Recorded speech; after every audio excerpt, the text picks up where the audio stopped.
এবার আসা যাক যে নেশাদার দ্রব্য বলতে আসলে কি বোঝানো হয়। যে বস্তু বেশি পরিমাণ গ্রহণ করলে বিবেকের ক্ষতি হয়, নেশা তৈরি হয়, তাকে বলা হয় নেশাদার দ্রব্য।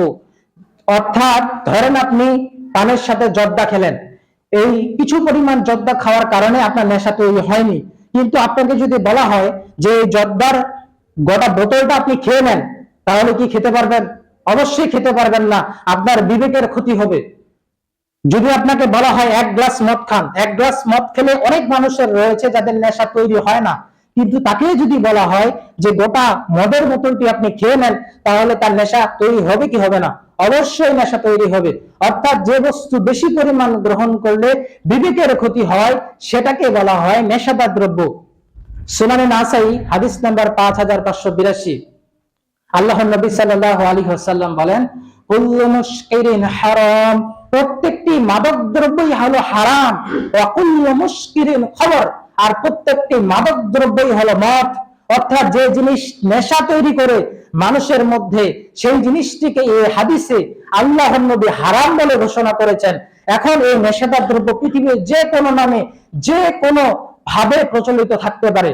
সেটা আমরা যদি এখন মদের বোতলের নাম দিয়ে দিই 7 আপ, তাহলে কি সেটা জায়েজ হবে? তো ঠিক সেভাবে পৃথিবীতে যত নেশাদার দ্রব্য রয়েছে, আল্লাহ রাসূল এক বাক্যে সেগুলোকে অবৈধ বলে ঘোষণা করেছেন।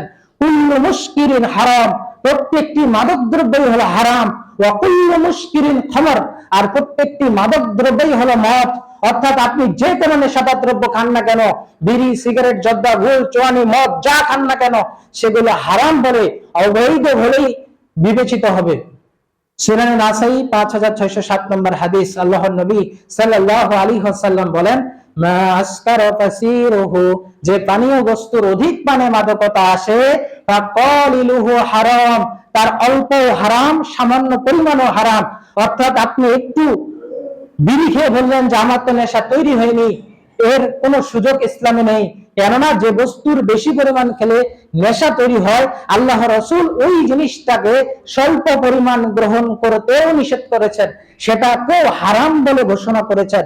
অর্থাৎ আপনি যে নেশাদার দ্রব্য গ্রহণ করবেন, এর সামান্য পরিমাণ স্কোপ আপনাকে দেয়নি ইসলাম। অর্থাৎ এই নেশাদার দ্রব্য সম্পর্কে অসংখ্য অগণিত হাদিস রয়েছে, যে হাদিসগুলো আলোচনা করতে গেলে পৃথক খুতবার প্রয়োজন। আল্লাহর, তাহলে এখন যারা নেশাদার দ্রব্য পান করে তাদের আখিরাতে কি শাস্তি হবে? তারা দুনিয়াতে তো খারাপ খাবার খায়, তো আখিরাতে তারা কি খাবে?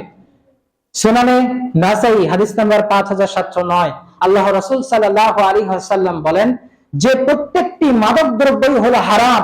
আল্লাহ তাআলা নির্ধারিত করে রেখেছেন, যে ব্যক্তি মদ পান করবে, আল্লাহ রাব্বুল আলামিন ওই ব্যক্তিকে দিনাতুল খাবার থেকে পান করাবেন।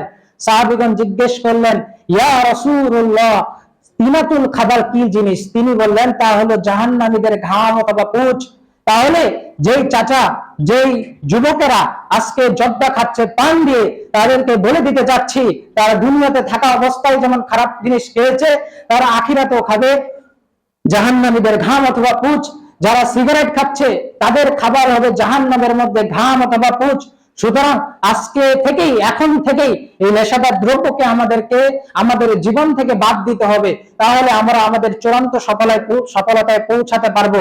কেননা আরেকটি হাদিসে সকল অপরাধের মূল হিসেবে আল্লাহ রাসূল নেশাদার দ্রব্যকে উল্লেখ করেছেন সকল পাপের উৎস হিসেবে।